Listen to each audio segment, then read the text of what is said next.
तो फाइनली जो है पता चल चुका है कि आखिर प्रोजेक्ट के है क्या। रात को 1 बजे के करीब प्रोजेक्ट के बोले तो प्रोजेक्ट कल की 2098 AD का टीजर ड्रॉप किया गया। अब बात रही ये कि मूवी का नाम इतना बड़ा है, मतलब कि कल की 2098 AD। तो सबसे पहले चलो हम इसके नाम को ही डिफाइन कर लेते हैं। फर्स्ट, कल्कि जो है भगवान विष्णु का 10th अवतार है, जो कि कलयुग में बहुत ज्यादा पाप, भ्रष्टाचार और दुनिया में बची थोड़ी बहुत इंसानियत खत्म हो जाने के बाद ये अवतार लेने वाले हैं। यानी भगवान विष्णु का 10वां रूप कल्कि दुनिया में इंसानियत को फिर से जिंदा करने के लिए, दुनिया में उत्पन्न हुई सारी एविल पावर को डिस्ट्रॉय करने के लिए, इस सब को आकर के खत्म करेंगे भगवान विष्णु। तो अब बात की 2098 क्या है, तो ये है ईयर 2098, जो कि आज से करीब 800 साल आगे का फ्यूचर है। इनफैक्ट टीजर को देख करके तो लग भी रहा है कि मूवी का स्टोरी फ्यूचर में सेट होने वाला है। एंड नाउ कि अब ये एडी क्या है, एडी बोले तो एनो डोमिनी, जो कि लैटिन वर्ड है जिसका मतलब होता है in the year of the Lord. अब अगर मैं तुमको इसी वर्ड को हिंदी में समझाऊं तो एडी का प्रयोग ईसा मसीह के जन्म के बाद जो कैलेंडर यूज होता है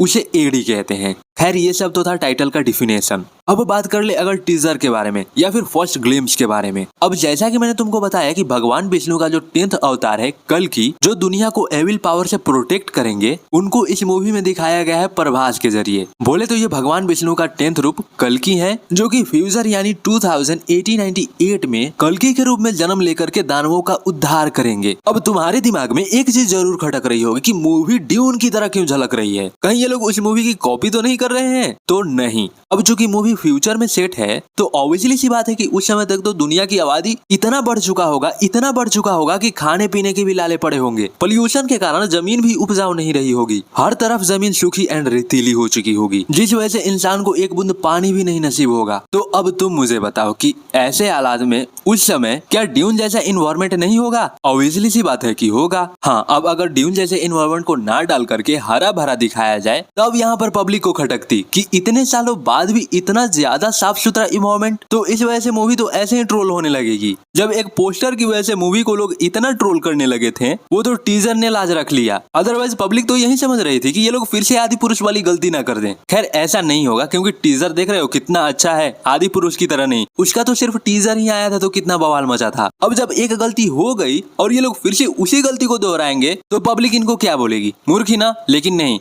ऐसी गलती फिर से ये लोग नहीं करने वाले हैं, क्योंकि इंसान जब एक गलती करता है तो ये उससे सीखता है। वेल मूवी फ्यूचर में सेट है तो टेक्नोलॉजी का यूज तो भर भर के किया गया होगा, जिसकी झलक हमें साफ साफ नजर भी आती है। लाइक प्रभास जब यहाँ पर फिसलते हैं और इनके पैर में जो लगा हुआ है वो भी तो टेक्नोलॉजी है। देन मूवी में रोबोट्स भी होने वाले हैं। इस बार CGI BFX पर भी अच्छे से ध्यान दिया गया है। हाँ, बस एक आध बातों को छोड़कर, जैसे ये लोग वेपन जो लिए हैं ये तुमको नकली नहीं लग रहा है, जैसे कि इन वेपन्स को थर्मोकोल से बना करके प्रेजेंट किया गया हो।